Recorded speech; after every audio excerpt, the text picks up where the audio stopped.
Hello everyone, welcome back to another video, and thought it would be a good idea to do a video breaking down the severe weather outbreak that occurred across Middle Tennessee a couple weekends ago. So I want to do a video that examines what happened and what made this event so significant. If you recall, the forecast never really called for significant long-track tornadoes, but that is what happened across Middle Tennessee, mainly from about Dyersburg, Tennessee, to Nashville, stopping just south of Bowling Green, Kentucky. Once we filter out the duplicate reports, there were about 150 total reports of severe weather, including all severe weather hazards, meaning damaging winds, large hail, and tornadoes. So I'm going to examine the environment that was across Middle Tennessee during the afternoon and contrast that across the rest of the risk area, particularly northern Mississippi and northern Alabama. I'm also going to go over some of the survey results from this event and break down the radar presentation from these storms. So if you enjoyed this video, leave a like and subscribe, and we're going to get started. But before I go into the survey results, I'll point out the severe weather risk continued into the 10th, with a few tornado reports across the southeast and the mid-Atlantic regions. And this includes an EF1 tornado that briefly occurred just south of Raleigh, North Carolina. So now let's take a look at the surveys that were completed from the National Weather Service offices. And these damage surveys are still preliminary as of this recording. So there were a total of about 20 tornadoes between December 9th and the 10th. So let's talk about the tornadoes in Tennessee first. So most of these occurred between noon and 5 p.m. And this includes an EF3 tornado that hit Clarksville, Tennessee. So I can pull up the damage survey here real quick. So this tornado touched down just after about 1:40 p.m. and tracked over 40 miles across northern Tennessee and southern Kentucky. So the worst of the damage here is in Clarksville, Tennessee. And so these triangles that you see plotted here, those are the damage indicators that were surveyed. So the worst of the damage here was across Henry Place Boulevard with wind speeds of up to 150 miles per hour. The Weather Service did provide some damage photos from this survey, so let's take a look at one of those here. So this damage photo is one of the residential areas that was hit hard by this tornado. And so you can see that in this home here, pretty much most of the outer walls had collapsed. And all that's left is this small interior room here, which just goes to show, so if you are in a site-built home, you should, when taking shelter during a tornado, you should be, the main idea here is to put as many walls between you and the outside. So it'll give you the safest place to be during a tornado. And so next here, we're going to go down to the tornadoes that occurred in Nashville. So go down here to a little bit to the south. Let me zoom out. Okay. So these came from the same storm, and both of these are rated EF2. And the first one began just after 4 p.m., and the second one here, this occurred just after 4:30 p.m. on the north side of Nashville, and this is the one that hit Hendersonville. You may have seen a video circulating on social media of a tornado hitting a substation with an explosion. The second tornado from this storm is the storm that produced that tornado. And so this is what that video looked like. I want to show you something now. This is from earlier today. I want to stress this. This is not happening right now, but this is a video we caught live on camera as the tornado, that large confirmed tornado on the ground, moved across Davidson County. Again, this was, just about a half hour to 45 minutes, maybe an hour ago. I'm a little blurred with time at this point, but you see it. Look at that. It's large, violent on the ground. You see those explosions. That was the explosion, and they did talk about there was an explosion, but there also was transformers being blown. That green you see is transformers actually literally being blown by that large confirmed tornado on the ground that was in Davidson County. That's the one that continued to Davidson County, into Hendersonville, into Gallatin. Those were the most significant tornadoes in Tennessee, and unfortunately 6 people were killed from these tornadoes. So this event continued into the overnight hours down closer to the Gulf Coast, from Jackson, Mississippi to Birmingham, Alabama, and down into the Gulf Coast. So we're going to zoom in here to the Birmingham area, where 2 EF1 tornadoes were surveyed from the Weather Service in Birmingham. And these appeared to have narrowly missed the campus of Samford University, although there was some straight line wind damage reported. Luckily, there were no injuries or fatalities from this portion of the event. So now let's go down here closer to the Gulf Coast. And there were a few tornadoes that occurred in southeast Alabama and the Florida Panhandle and in southwest Georgia Sunday morning. And some of these tornadoes here did not do any structural damage, so some of those weren't surveyed. We did have a tornado, however, that occurred just south of Raleigh, North Carolina. And that was kind of the last tornado before this event was all said and done. So those were the most notable survey results from this event. And now let's look at the forecast from the Storm Prediction Center. So here's the verification from the Storm Prediction Center's outlook that was issued at 10:30 a.m. Most of this event occurred within that slight risk that they had outlined here. And even several reports of severe weather in that marginal risk down near the Gulf Coast. And so these outlooks are mostly focused on the confidence of severe weather, a confidence that storms will be severe, not necessarily the intensity. So this was a pretty well forecasted event in that severe weather was expected multiple days in advance. So here is the day 6 outlook that was first issued for this event. And this is where they had that slight risk equivalent for severe weather outlined in the yellow. That was issued, I believe, the Monday before the event. And so this progressed here into the day 1 period. Here was that outlook that was issued middle of the morning of the 9th. And so this was then later upgraded to an enhanced risk level 3 out of 5 for severe weather, mainly for a tornado threat across Middle Tennessee, northern Mississippi, and far northwest Alabama. And so this was that tornado probability that was increased. And that was the cause for the upgrade to enhanced risk. And so the SPC cited that the tornado probabilities were increased due to the tornado situation that was unfolding across western into Middle Tennessee and into northern Mississippi as well. So pretty interesting severe weather event that occurred. And one last thing that I want to bring up on the verification here is that I think is pretty unique here is the hail production from these storms, particularly from about western Tennessee down into northeast Louisiana, including northern Mississippi as well. This is pretty anomalous for this time of year in December, and has actually had the highest tally out of all the severe weather reports that occurred. So we also had several reports of golf ball to baseball size hail, and even softball size hail that's about 4 inches in diameter in northwest Mississippi.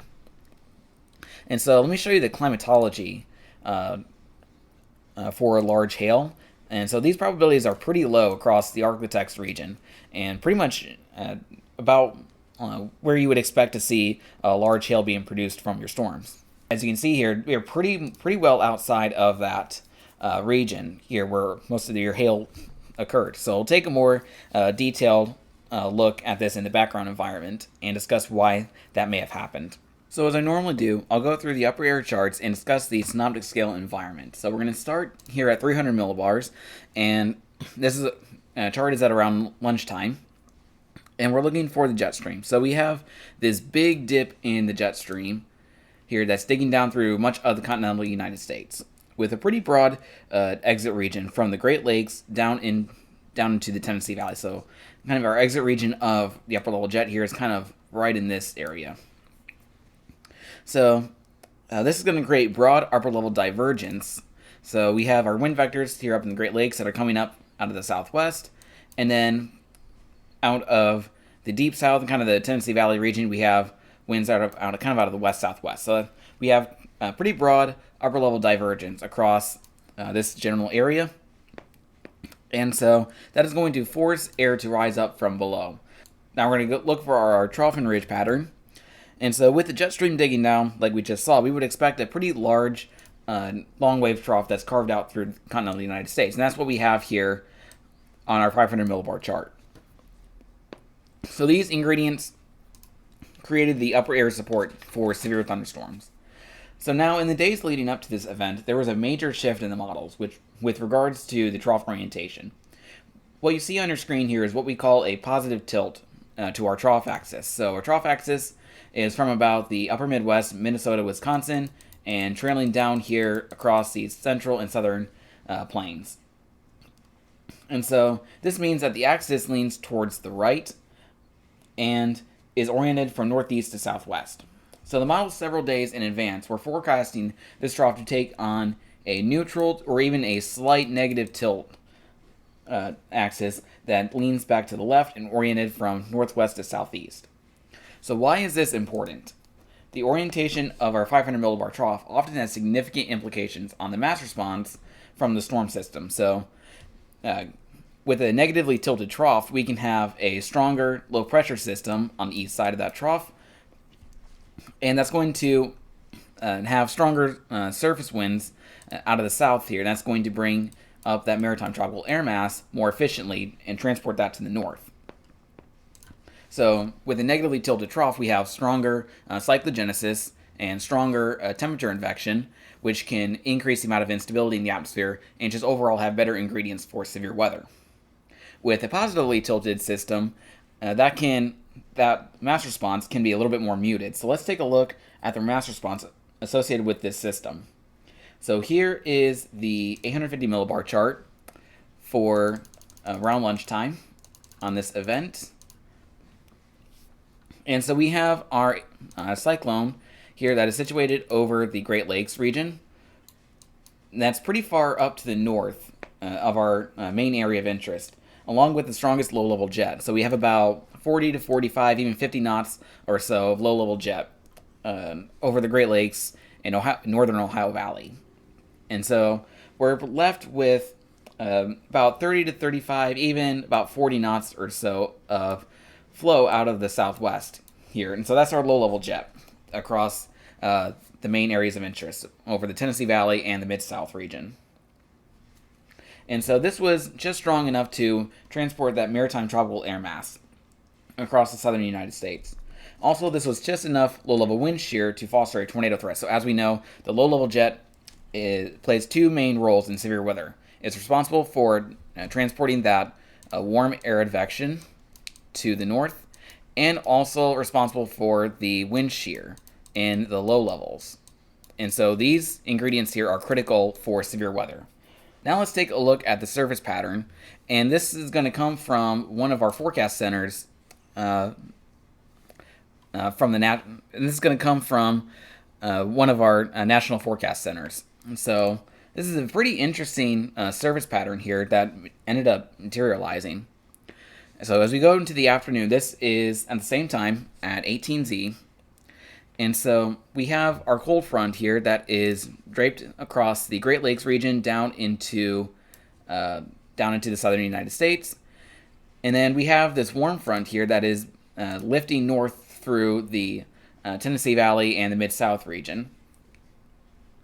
Also, the Weather Prediction Center also noted this subtle prefrontal trough here that's kind of right here just to the east of the Mississippi River, or right along the Mississippi River.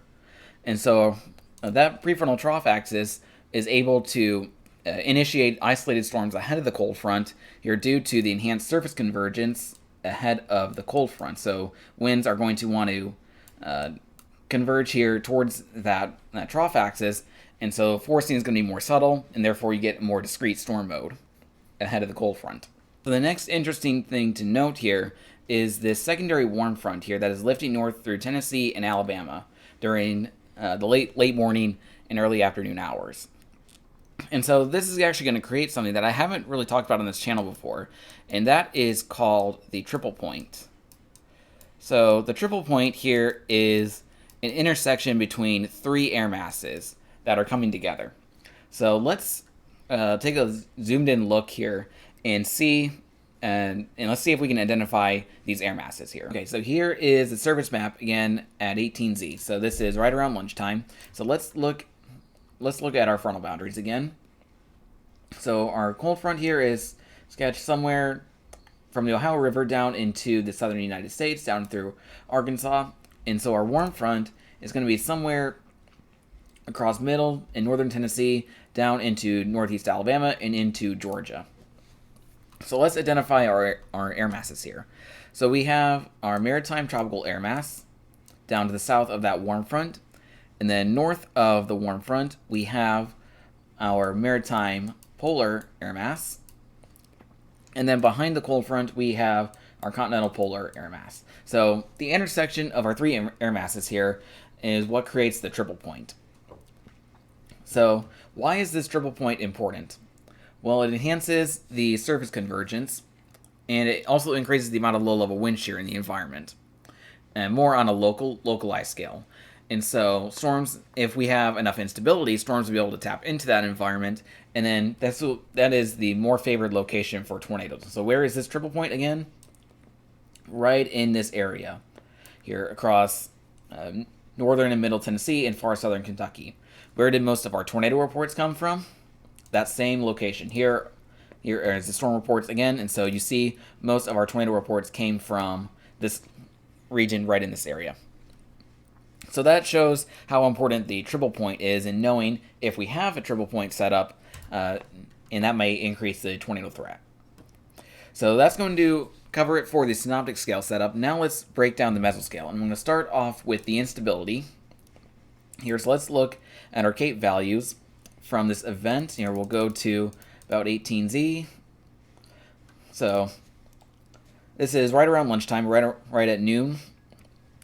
And so we have moderate CAPE values, and that is developed as a result from the warm moist advection during the day, and also resulting from the amount of cold air that we had in the upper levels of the atmosphere. So right around that 500 and 300 millibar level, the air was a lot colder up in there, and so the atmosphere is able to destabilize more rapidly.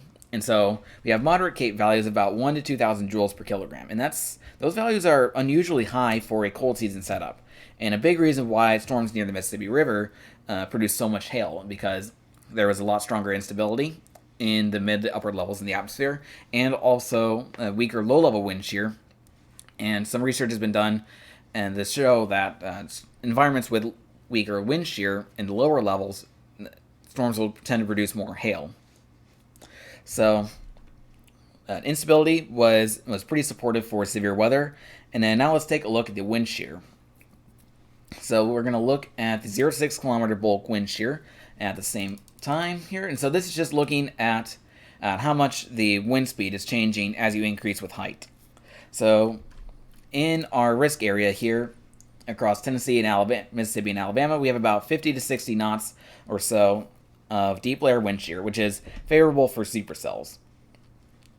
And so we can also figure out our storm mode, whether we're going to have discrete storms or storms that grow into a squall line by looking at our shear vector orientation along whatever boundary that we have. So we had a couple of different boundaries in play.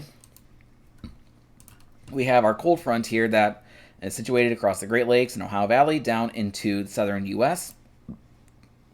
And then we also had our little prefrontal trough here that was just east of the Mississippi River. So along the cold front here, we can look at our shear vectors here and draw that with respect to the cold front here. And so you can see that along the cold front, these shear vectors here are pretty much parallel with their front.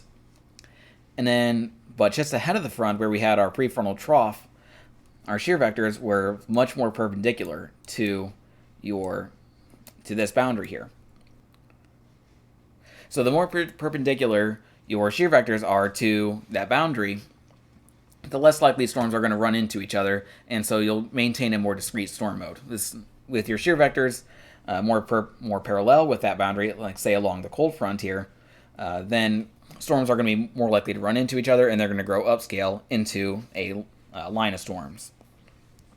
So one other way that we can figure out storm mode here is the amount of forcing that is associated with our front.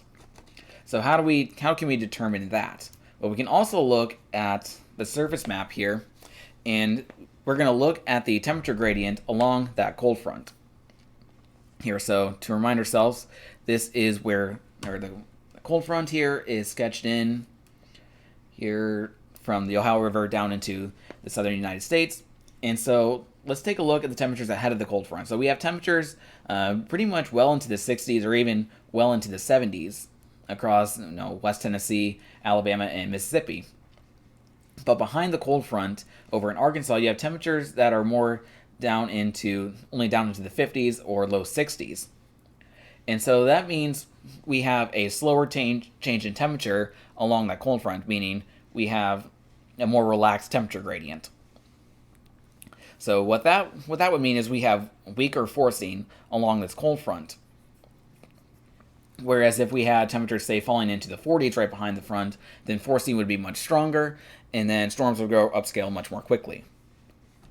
So with temperatures along the cold front and the temperature change being more relaxed, and also your shear vectors being a little bit more perpendicular to that prefrontal trough, we were able to maintain a discrete storm mode for a lot longer, much longer period of time than anticipated.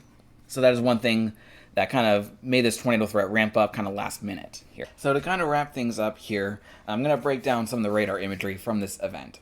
So the radar here is going to be starting at 11:30, and so we're looking at the supercell that produced the first tornado of the day, just east of Dyersburg, Tennessee.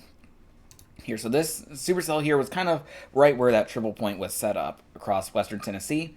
And so this storm remained pretty isolated through much of its life cycle here, and then went on to produce the Clarksville tornado that was rated an EF3. That occurred just before 2 p.m. And then this storm, again, remained pretty much by itself through much of its life, and then until it died out in here in central Kentucky, where the air was a little bit more stable, so it kind of ran out of the instability, so to speak.